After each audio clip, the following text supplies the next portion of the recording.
Bismillah. I'm just sharing with you some interesting clinical and imaging cases. My first case is a 16-year-old girl who presented with blue coloration of lips and shortness of breath. And physical exam was unremarkable except for central cyanosis and clubbing. This is the electrocardiogram of the patient, which seems unremarkable. This is the chest X-ray of the young lady, and an echocardiogram was performed, and the echocardiographer, he suspected a sinus venosus ASD, considering that there could be a right to left shunt through an ASD that was responsible for clubbing and cyanosis. But otherwise there was no abnormality. He did a bowel study, and there was early appearance of contrast on left side. So he thought that it could be a case of sinus venosus ASD, which he missed on echocardiogram. So he asked for a T exam or a cardiac CT. And this is the cardiac CT of the young lady. These are the axial slices. Just look at these axial slices and give me your point of view whether this is a case of ASD, VSD, PDA, partially anomalous pulmonary venous drainage, or none of these. Any idea? I'm asking for your input, please.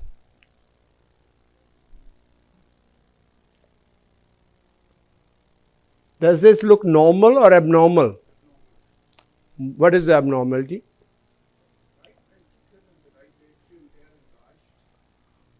Oh.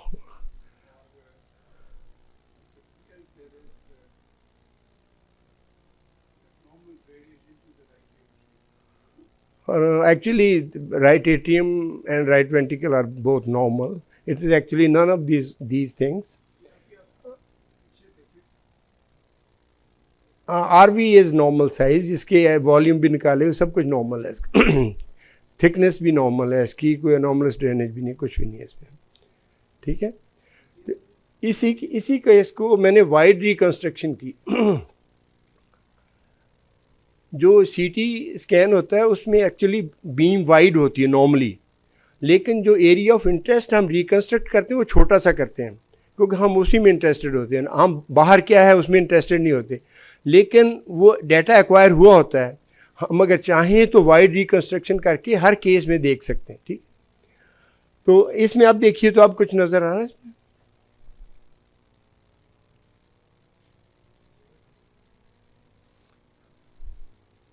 Heart के अलावा भी कुछ देखिएगा. ये कुछ नज़र आया आपको? हाँ, क्या नज़र आया आपको? ये मालफॉर्मेशन नज़र आ गई आपको. और दूसरे लंग में भी देखिएगा, इसमें भी ये देखें, lower down there is communication between pulmonary artery and vein. So it is a case of bilateral. नहीं, अर्ली अपीयर होगा ना. राइट साइड पे इंजेक्ट किया है तो पल्मोनरी वेन में जल्दी से चला जाएगा ना, और लेफ्ट साइड पे जल्दी से आ जाएगा ना.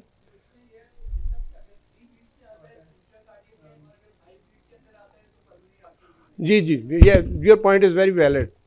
अच्छा, अब ये है कि जो उसकी सस्पिशन थी ना जो करने वाले की, वो तो बिल्कुल ही बेसलेस थी, क्योंकि जो आरवी डायलेटेड होता, बहुत सीवियर पल्मोनरी हाइपरटेंशन होता, ओनली देन एएसडी में रिवर्सल होती है, वरना ऐसे कब होती है नॉर्मली कि ऐसे साइनोसिस से और क्लबिंग से प्रेजेंट है. लेकिन वो जो अर्ली अपीयरेंस ऑफ कंट्रास्ट थी वो that was suggestive of something, इसीलिए मैंने इसकी फिर वाइड रिकंस्ट्रक्शन करके देखी तो actually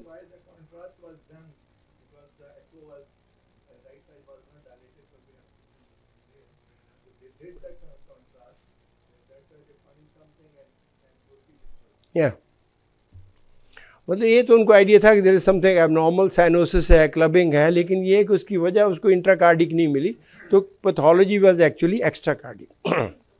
okay, so bilateral pulmonary AV fistula. This is a hereditary condition, and the treatment is either surgical or coiling. And yes, definitely the cyanosis and clubbing इसमें थी, और ये इस पेशेंट की फिर इसकी coiling हुई bilateral. And these are the results after the coiling. अब ये देखिए कि एक्सरे में ये coils नज़र आ रही दोनों तरफ, और take home message is that one should keep our mind and eyes both open all the time when we are doing imaging.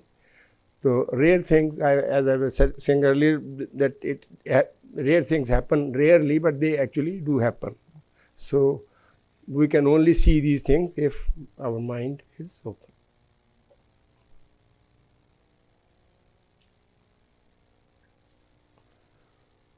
Now we come to the second case. The second case is a 45-year-old male who presented with abdominal swelling at the age of 45 years. And initially he was treated by a GP, he considered just him being a case of CLD, and treated with diuretics. And he improved with diuretics, and he continued taking diuretics for quite some time. And then somebody suggested that you please get some workup. He got an ultrasonography, and the ultrasonographer said that it seems to be a congestive liver. So please consult a cardiologist. And he consulted a cardiologist, and he had a murmur in the precordium. This is the ECG, which was irregular, and echocardiogram was requested. And echocardiogram revealed that there is a VSD and RVT narrowing, and conclusion was that this is a case of TOF. So he also underwent T exam, and after that the case was presented in the board meeting of the hospital, and the surgical committee decided for total correction and gave him an appointment and asked him to wait for a call for the surgery. But that call never came, and since he was symptomatic, so he consulted other doctors in Lahore. And this is the Holter study report, which showed atrial fibrillation. And he went to multiple doctors, and everybody performed another echocardiogram, but most of them had similar results like the previous one, that it showed RV2 narrowing and VSD, and they labeled him as a case of TOF. Multiple echoes. The patient went to the surgeon. Surgeon somehow was not satisfied, and he wanted additional information, like information about MAPCAS, information about the pulmonary vasculature. So he suggested that please get some other exam, like MR exam, that will give complete information. These are the MR images of the same patient. And but unfortunately, the report was again the same. It said TOF. The surgeon asked, what about the MAPCAS? The operator said that, sorry, we didn't require the sequences for the MAPCAS, so we cannot give you any information about the MAPCAS. So he sent the patient for the cath, cardiac cath, just for the MAPCAS. And this is the aortogram done in the cath lab, and that said that there are no MAPCAS. And there was another comment that there is some pericardial staining, that probably they got afraid that they must have punctured some viscera, and there is some staining of the pericardium. So they just abandoned the procedure and gave this result that there are no MAPCAS. Again, patient went to the surgeon, but surgeon again asked for a complete picture. He was not satisfied with the diagnosis. At the age of 45, patient presenting with the TOF without cyanosis, clubbing, just with ascites. So he asked for a cardiac CT for complete information about pulmonary vessels, about MAPCAs, about TOF pathology, all the information. So here are the CT images of the patient. Now please give me some input about these images. Do you see? Sorry? बायएट्रियल enlargement, जबरदस्त. और कुछ? Calcified pericardium नजर आ रही है. बेहतरीन, बेहतरीन हो गया.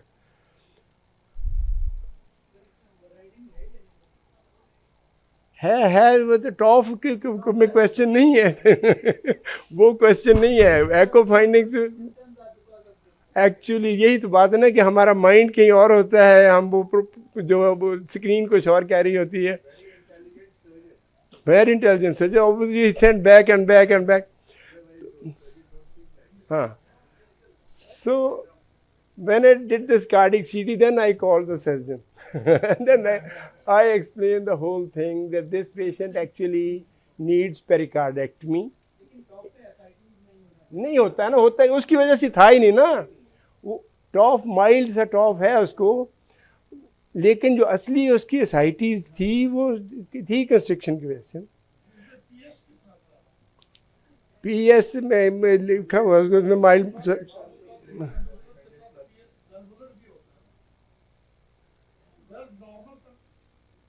जी नो, वेल्व नॉर्मल था. अच्छा, आप CT को देखिए अच्छी तरह से गौर से, गेटेड इमेजेस को देखिए तो आप इसमें सब कुछ नज़र आ जाएगा. हाँ, ठीक है ना. अब इसमें एट्रियल एनलार्जमेंट भी नज़र आ जाएगी, सेप्टल बाउंस भी नज़र आ जाएगा, पेरिकार्डियम थिकनिंग भी नज़र आ जाएगी, सारी चीज़ें नज़र आ जाएंगी. अच्छा, अब ये पहले क्यों नहीं नज़र आई? ये अब इसलिए नहीं नज़र आई मेरे हिसाब से तो कि ये चीज़ माइंड में नहीं थी. हम एक चीज़ से ऐसे बायस हो जाते हैं कि हम उसके अलावा दुनिया जान की किसी चीज़ की परवाह नहीं करते कि बस ये वही देखना. जैसे वो पहले केस में भी एक दिखा रहे थे कि MS का केस था और साथ में अनोमलस पल्मोनरी वेन से, दूसरी चीज़ों की तरफ ध्यान ही नहीं करते हम ना. जी मैं उसी की तरफ आ रहा हूँ. तो अब हम सोचते हैं कि भी हम पीछे जाके देखना चाहिए कि क्या एक्सरे में नज़र आ रहा था कि नहीं. अब ये कहते हैं, लिटरेचर कहता है कि अब तो खैर एडवांसमेंट हो गई है, अर्ली डिजीज डायग्नोसिस हो जाती है, लेकिन जो पुरानी स्टडीज़ वो ये कहती है कि 50% ऑफ केसेस में एक्सरे में कैल्सिफिकेशन नज़र आती है.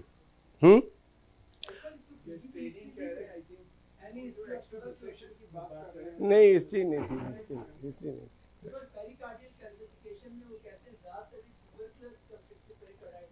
जी जी जी जी जी. अच्छा, अब ये देखिए ज़रा एक्सरे, ये जो मैंने अभी लगाए हैं, ये इसमें देखिए, ये सारी इसमें कैल्सिफिकेशन नज़र आ रही है ना, इन्फीरियरली कैल्सिफिकेशन नज़र आ रही है. और ये जो कैथ हुई थी उसमें भी कैल्सिफिकेशन नज़र आ रही थी, उसमें भी नजर है. उन्होंने समझा कोई परफोरेट हो गया, कुछ ना कुछ हो गया, कोई कंट्रास्ट चला गया, वो फटाफट उन्होंने अबैंडन कर दिया, हालांकि वो तो पहले से ही थी. ठीक है ना. यार ये बात की बातें है ना, अब सारे हम कह सकते हैं ना. जी जी जी जी. अच्छा, अब ये हाँ जी, मिस किया, डेफिनेटली मिस किया उन्होंने. एको एक दफ़ा नहीं, 7 दफ़ा एको हुई, एक दफ़ा नहीं. और सारे एक्सपर्ट्स के हुए, ये नहीं, और किसी के एक्सपर्टीज़ पे मुझे कोई क्वेश्चन नहीं. एक्सपर्टीज़ पे किसी भी कोई क्वेश्चन नहीं है, लेकिन ये है हाँ वो हम बायस हो जाते हैं ना. अच्छा, अब ये था कि फाइनल डायग्नोसिस क्या थी कि टॉफ था और साथ में कंस्ट्रक्टिव पेरिकार्डियम. अब इस पेशेंट की सर्जरी हुई, फिर मैंने उसको बुलवा के सर्जरी करवाई. Now patient is perfectly fine without any diuretics. He is free of ascites. पेरिकार्डेक्टमी भी होगी, उसकी और टॉफ भी रिपेयर हो गया. ठीक है ना. जो भी माइल्ड था, वटेवर था, तो वो भी उन्होंने पैच लगा के रिपेयर कर दिया. जी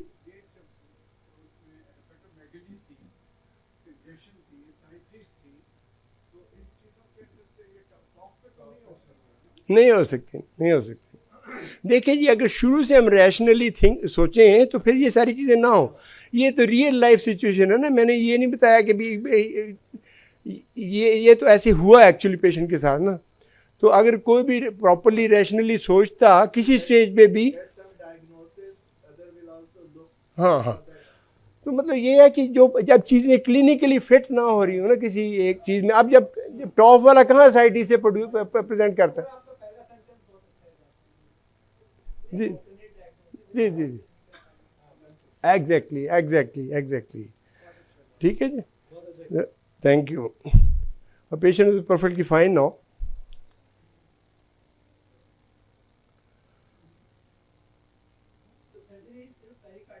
नहीं नहीं नहीं, दोनों दोनों दोनों दोनों दोनों दोनों दोनों दोनों ही, मतलब टॉफ की डायग्नोसिस ठीक थी, वो गलत नहीं थी, लेकिन इट वाज माइल्ड टॉफ। आप 45 साल का वैसे भी देखें ना, जो टॉफ वाले majority of them are dead before 40।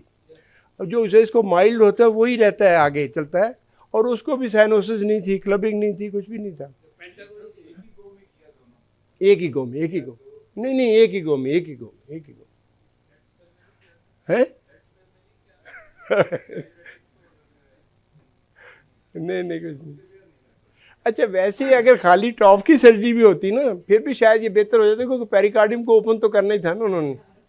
तो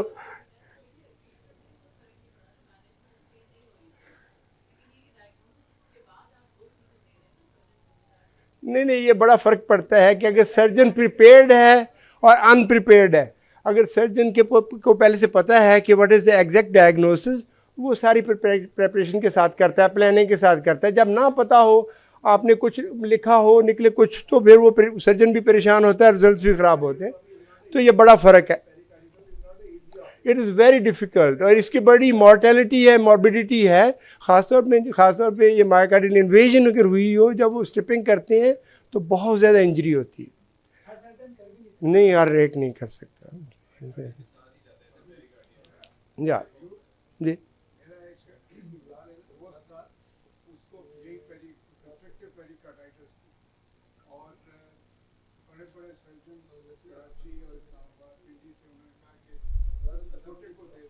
हाँ हाँ, चलिए आगे चलते। A 16-year-old boy presented with shortness of breath, cyanosis and clubbing on examination. This is the electrocardiogram. You can appreciate that it's all right axis, huh? And the echocardiogram revealed a severe form of TF, that is the pulmonary atresia. And rest was normal. Patient underwent cardiac cath. That also was inconclusive, didn't provide any additional information. And the CT angio was advised after cardiac cath. एको गलत था? नहीं नहीं, गलत नहीं था, गलत नहीं था। यही बात है, मैं एको को क्रिटिसाइज करने वालों में से नहीं हूँ। Don't take me wrong. ऐसी बात नहीं है। मैं तो सिर्फ ये बताना चाहता हूँ कि हम कैसे अपनी गलतियों से कैसे लर्न कर सकते हैं ना। कोई कैसी ऐसी चीज़ें जो हम मिस करते हैं, तो वो उसमें पीछे की वजह होती है, वो दिखाना मकसद है सर। अब ये ज़रा देखिएगा,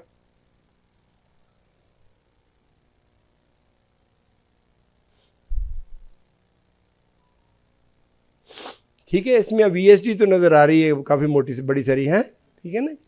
RVT RV हाइपरट्रॉफी भी नज़र आ रही है काफ़ी ज़्यादा, ऑर्टा बड़ा है, ठीक है ना जी।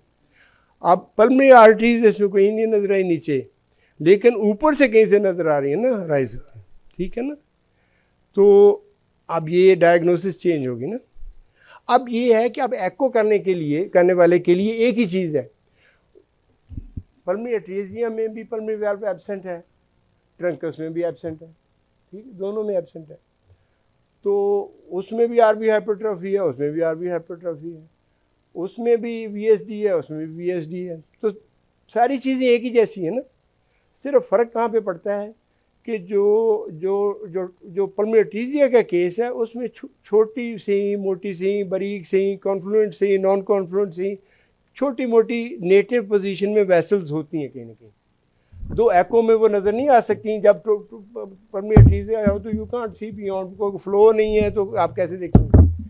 लेकिन जो जो जो ट्रंकस है, उसमें नेटिव पोजीशन में कुछ भी नहीं होता, और कहीं और से अराइज करती हैं, चाहे वो असेंडिंग एओर्टा से अराइज करें, चाहे डिसेंडिंग से अराइज करें, चाहे दोनों अलग अलग अराइज हों. तो this was actually case of truncus arteriosus. Initially it was mislabelled as case of. अब इनकी जो फिजियोलॉजी है या pathophysiology, that is 180 degree different. जो ट्रंकस है उसमें lungs are hyper perfuse because they are receiving systemic circulation, ठीक है, ट्रंकस में. और जो टॉफ में है उसमें लंग्स आर ऑलिगेमिक, बिल्कुल अपोजिट है. ट्रीटमेंट भी इस तरह से बहुत फ़र्क है. लेकिन ये है कि आइडेंटिफाई करने की बात है. लेकिन ये है कि इसमें इस तरह की कंडीशन में आप मिसलेड हो सकते हैं. ये बताने का ये मकसद है कि पल्मोनरी वेसल्स जब आपको नहीं मिलती, बिल्कुल नहीं मिलती, पल्मोनरी वेल्व बिल्कुल नहीं मिलता, तो ये पॉसिबिलिटी रहती है कि आप ये भी हो सकता है कि उसके साथ पल्मोनरी आर्टेरिया के साथ मैपकाज हों इधर उधर, या ये हो सकता है कि ये केस ऑल टुगेदर ट्रंकस का केस. डिफ़िकल्ट है, जैसे डिफ़िकल्ट है. ये दिखाने का मकसद ये है ना कि ये चीज़ें माइंड में रखें ताकि डिफ़िकल्ट की चीज़ों को भी पिक कर सकें. ठीक है, ये 3D पिक्चर्स हैं उसी की. है एक्सरे होगा मेरे पास इस वक्त नहीं है. ठीक है जी. हाँ, ये बड़ा ऑल टुगेदर डिफरेंट है ना, क्योंकि उसमें ये हाइपरीमिक लंग्स होते हैं इसमें, और उसमें तो ऑलिगेमिक होते हैं ना. ये फ़र्क होगा डेफिनेटली. अगर पीछे जाके देखें तो may be you can.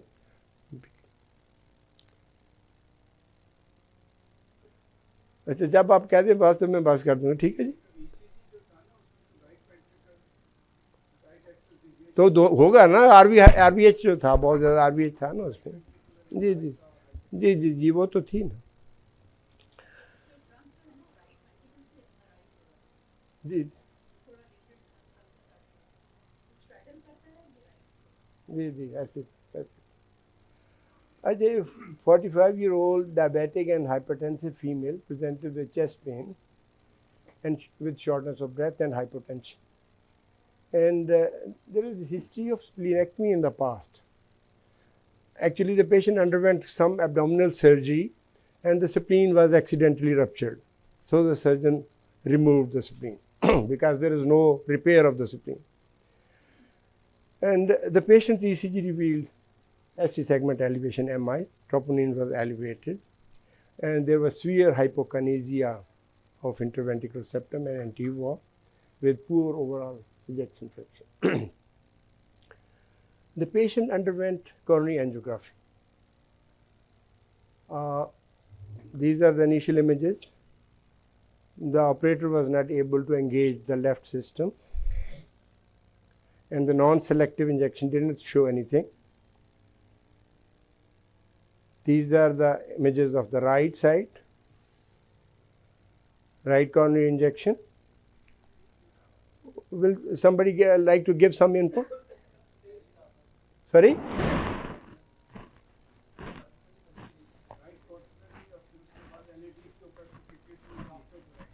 Yes, yes. So what does that mean? Retrograde filling हो सकती है, उसका ओरिजिन नहीं. Yes, wonderful.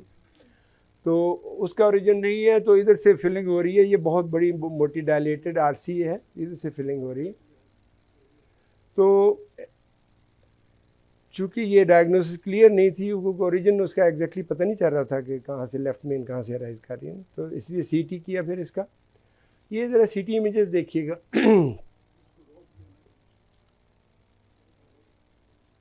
चलती जाएगी, रुकती जाएगी, खुद ही ये आप देखते जाइए. आप बताइएगा, ज़रा इनपुट देंगे ज़रा कहीं, क्या क्या फाइंडिंग्स इसमें नज़र आए.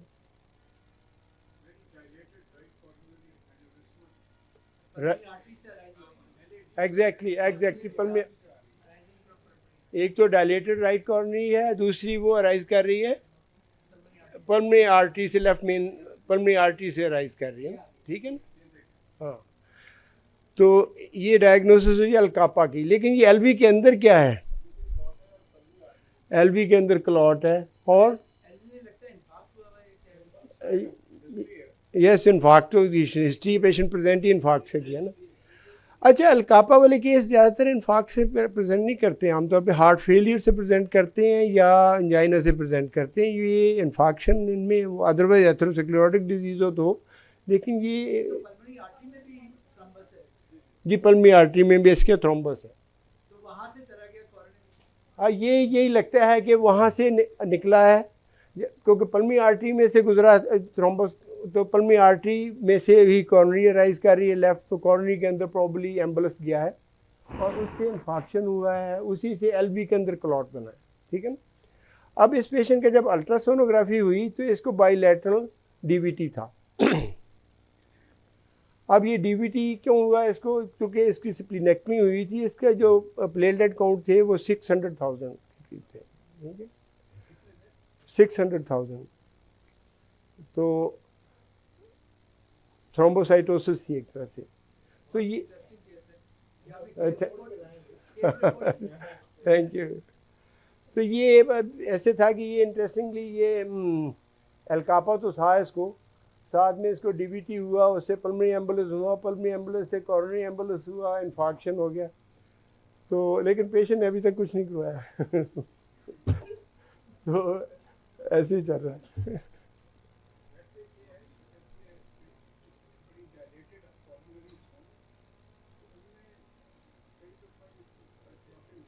ये पॉइंट है इसमें, पॉइंट ये असल में कि जब इतनी बड़ी कॉर्नरीज आपको नज़र आए कन्वेंशनल एंजियोग्राफी करते हुए, तो अलकापा का ज़रूर सोचिए। अलकापा अदरवाइज भी बात का टॉर्चस होती है, एक्टेटिक होती है, लेकिन दिस इज़ वन कॉज, तो ये इसका ज़रूर सोचेंगे। ठीक है जी, अभी चल सकते हो।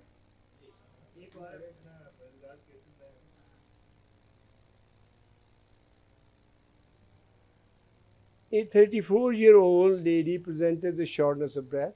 Echocardiography revealed dilated right-sided cardiac chambers and severe pulmonary hypertension. And no shunt was seen on transthoracic and transesophageal echocardiogram.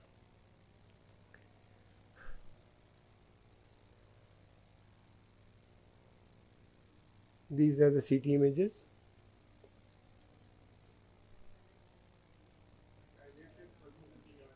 Dilated pulmonary artery, severe RVH. Yes. और कुछ? साइनस वेनोसिस, यस, ये परफेक्ट। और भी इसके अलावा भी कुछ होगा? टीएपीवीसी भी इनवेरिएबली होती हैं, पार्शियल एनॉमलस भी अक्सर होती हैं। अच्छा, वैसे हम आमतौर पे बिलीव करते हैं कि इस पे साइनस वेनोसिस के साथ होती हैं, लेकिन जो इवन समटाइम्स सेकेंडम के साथ भी आ जाती हैं, और कई दफ़ा बिल्कुल अनरिलेटेड भी आ जाती हैं। ऐसे ही कुछ पेशेंट को कुछ और ही है, तो वैसे राइट साइड डायलेटेड है, तो जब राइट साइड डायलेटेड हो तो एनॉमलस पल्मोनरी वेन्स के लिए ज़रूर देख लेना चाहिए ख़ास तौर पर।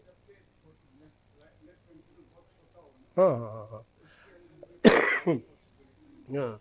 अब ये अच्छे जो साइनस वेनोसिस ESD है ना, ये बात का I don't know blind spot में चली जाती है, ये कैसे चली जाती है, समहाउ इट इज मिस्ड, ये इसकी लोकेशन ऐसी होती है। तो सर ये टी हुआ था इसका? जी हुआ था। तो टी पे कैसे साइनस? आई डोंट नो क्यों मिस हो गया मैं। हाँ जी। अच्छा, मैं तो बात कर ये कहता हूँ, सजेस्ट करता हूँ कि ये ट्रांसथोरेसिक भी जब आप करते हैं ना, कम से कम उसमें ये तो डिसाइड कर लेना चाहिए कि जो आरवी है वो प्रेशर ओवरलोडेड है या वॉल्यूम ओवरलोडेड है। अगर वॉल्यूम ओवरलोडेड है तो फिर वो शंट होगा कोई ना, तो फिर शंट के लिए एक्स्ट्रा एफर्ट करनी चाहिए उसमें ना। तो एक तो ये आप QPQS कर सकते हैं एको पे, तो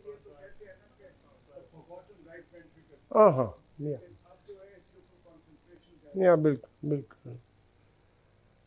तो ये partial anomalous pulmonary venous drainage थी, और ये साइनस वेनोसिस ESD इसमें। ठीक है।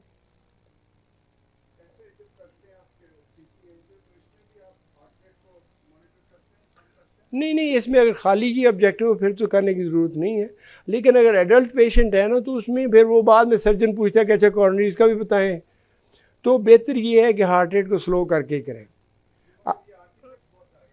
हाँ आर्टिफैक्ट्स आते हैं, लेकिन ये कि जब ना हार्ट रेट स्लो हो रहा हो तो तब भी कर देते हैं इसका।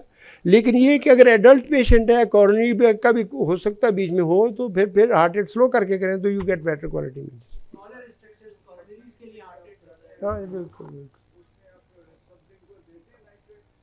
नहीं आमतौर पे मैं तो नहीं देता, लेकिन बहुत दें तो कॉरोनरी साइज थोड़ा सा बड़ा हो जाता है और थोड़ी सी उसमें जो है आपकी वो डायग्नोस्टिक एक्यूरेसी बेहतर हो सकती है। अच्छा एक पेशेंट है, ये पोस्ट कैबेज एंजाइना के साथ है और इसका AVR भी हुआ था तो इसका हमने किया कार्डिक CT। अब ये CT जब करने लगे तो इसकी QRS कॉम्प्लेक्सेस इतने छोटे थे और T वेव उससे बड़ी थी, तो बड़ी हमने लीड्स ऊपर नीचे दाएं बाएं करके देखी, वो उसने हर सूरत जो है ना वो T को नहीं पकड़ना छोड़ा। वो T को काउंट कर रहा था तो हार्ट रेट जो 60 था वो उसको 120 बता रहा था। अच्छा नहीं, उसको पकड़ रहा था, सिग्नल के तौर पे पकड़ रहा था T वेव को भी। तो फिर हमने क्या किया कि हमने कहा कि अच्छा चलो ठीक है ऐसे ही कर देते हैं उसका, ठीक है। तो हमने कर दिया, तो ये देखिए इसमें कितने ज़्यादा आर्टिफैक्ट्स आ रहे हैं, सब कुछ करके देखा जी, सिर्फ पेशेंट नहीं चेंज किए, बाकी सब कुछ चेंज किया। अब ये देखिए इसमें कितने ज़्यादा आर्टिफैक्ट्स आ रहे हैं इसमें, हैं। तो हमने इसको कुछ फिर कोई ट्रिक की है इसके साथ थोड़ी सी, तो उसके साथ बाद में जो डाटा की प्रोसेसिंग में हमने ये कुछ किया तो ये इमेजेस आ गए हैं। हाँ ठीक है ना। अब ये जरा आप गैस करें कि क्या किया हो सकता है, क्या किया हो सकता है। मैनुअली क्या सिलेक्ट किया होगा? अच्छा हमने एक तो किया कि ये कि ECG मॉड्यूलेशन जो थी ना, करंट मॉड्यूलेशन, वो बंद कर दी, ठीक है ना, कंटिन्यूस M में कर दी। दूसरा हमने जो किया कि हमने जो उसमें जो सिस्टम के अंदर जो जो जो वो रखता है ना, सिस्टम पिच सेट करता है हार्ट रेट के हिसाब से, तो हमने मैनुअली सेट कर दिया। हमें पता था कि एक्चुअल हार्ट रेट इतना, उसके हिसाब से सेट कर दिया और हमने स्कैन कर लिया। और उसके बाद में जब हमने ECG को ये गेटेड इमेजेस है उसकी, तो ये अब ECG है उसकी। ये ऊपर वाली जो ECG है ये अनकरेक्टेड है। इसमें ये देखिए कि ट्रिगर जो है वो T वेव के ऊपर भी ट्रिगर आ रहा है, QRS के ऊपर भी आ रहा है। वो सारी हमारी एफर्ट के बावजूद उसने ख़त्म नहीं किया। फिर हमने उसको ECG को एडिट किया, जहाँ पे हम जो ट्रूली ट्रिगर थे वहाँ पे सिर्फ रहने दी, बाकी ट्रिगर रिजेक्ट कर दिया, वो रिमूव कर दिया। जब रिमूव करके तो फिर जब रिकॉन की तो फिर वो बिल्कुल ठीक है मुझे, ठीक है। तो ये कुछ ऐसे जी सारे सिस्टम में होता है, सब सिस्टम में होता है।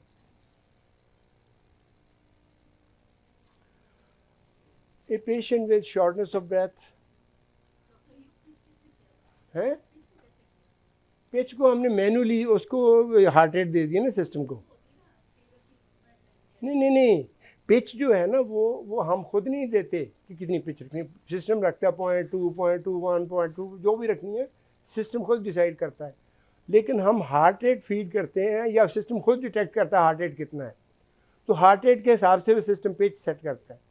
तो वो हमने मैनुअली हार्ट रेट जो है फीड कर दिया कि ये हार्ट रेट इतना है, तो इस तरह से करके। बाकी अगर कुछ ना हो तो फिर ये आप कर सकते हैं कि ECG मॉड्यूलेशन को ऑफ कर दें और स्कैन कर लें, उसके बाद में फिर आप ECG को एडिट करके कर लें तो फिर वो ठीक है। ओकेजनली आपको बहुत ज़्यादा इरेगुलर हार्ट रेट जैसे AFib होती है, उसमें भी ये करना पड़ता है कि आप मॉड्यूलेशन को बंद कर दें, स्कैन कर लें। अगर मतलब बहुत ज़रूरी है स्कैन करना तो फिर आप कर लें, उसके बाद में आप जो है वो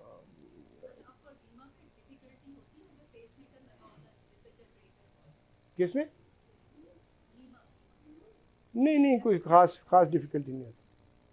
अच्छा ये पेशेंट है, patient with shortness of breath, dilated right side chamber. अच्छा ये मैंने दिखा तो नहीं चुका ये। अच्छा ये देखिए again A patient with dilated right side cardiac chambers. ये क्या हो गया जी? अच्छा ये देखिए तो इसमें क्या है इसमें स्फीयर TR था इस पेशेंट को, एब्स्टाइन है। Perfect diagnosis. अब ये एंड डायस्टोलिक और सिस्टोलिक इमेजेस दिखाए हुए हैं अलग अलग। इसमें ये देखिए कि ये एट्रलाइजेशन है ऑफ आरवी और there is apical displacement of tricuspid valve. ठीक है.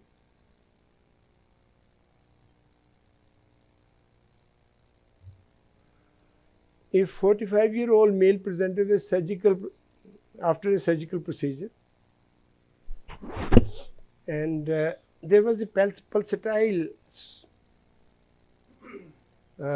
swelling in the precordium. Just look at the another thing. अब ये देख के क्या ध्यान में आता है आपके? एन्यूरिज्म होगा, बिल्कुल यही सोचते हैं कि एन्यूरिज्म होगा. ठीक है ना. तो जी जी गुजर जाए जी. अच्छा, अब ये हमने सीटी किया तो इसमें तो कोई एन्यूरिज्म नहीं है, कुछ भी नहीं है. अब देखें तो ये सीटी देखें, एओर्टा भी ठीक है, एलवी भी ठीक है, हार्ट भी ठीक है, सब कुछ ठीक है.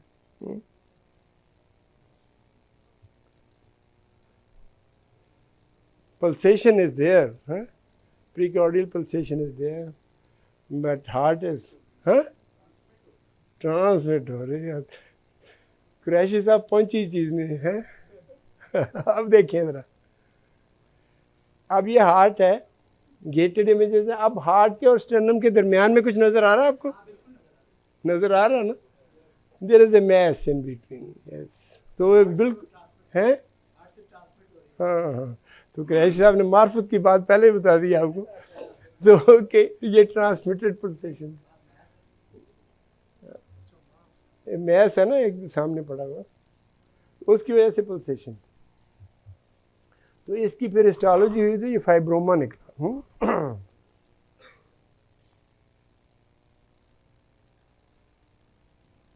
चलो जी लास्ट दिखाई देते. A 63-year-old male presented with post-cabbage angina, and he underwent cardiac CT for assessment of grafts and the native vessels. And this is the graft study of the patient. So, anything which is obvious in this? बहुत तेजी से घूम रहा है, आहिस्ता घूमो यार जरा.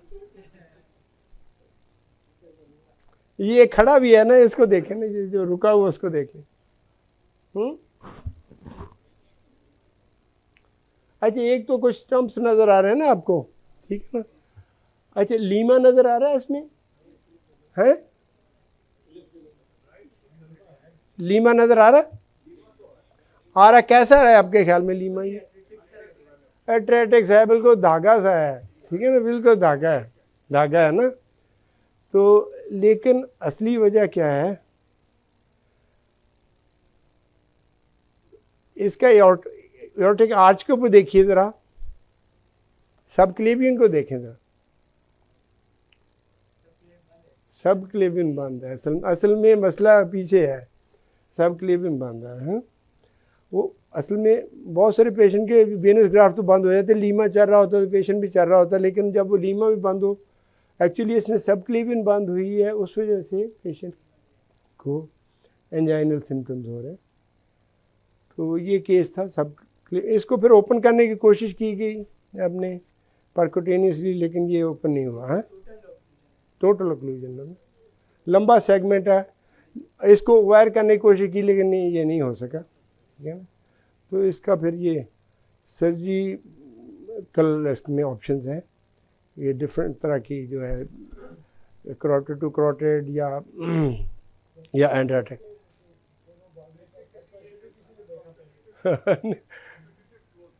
नहीं, मेरे ख्याल फर्क था उसमें, लेकिन मुझे याद नहीं, पुराना केस है, याद नहीं. हाँ सही. बेसिकली तो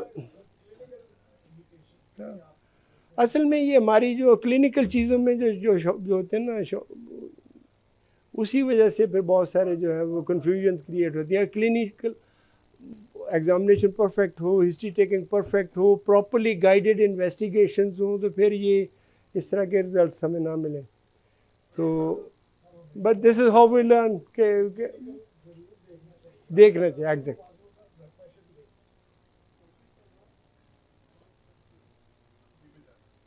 ठीक है जी, एनी क्वेश्चन या एनी कमेंट्स? Bye.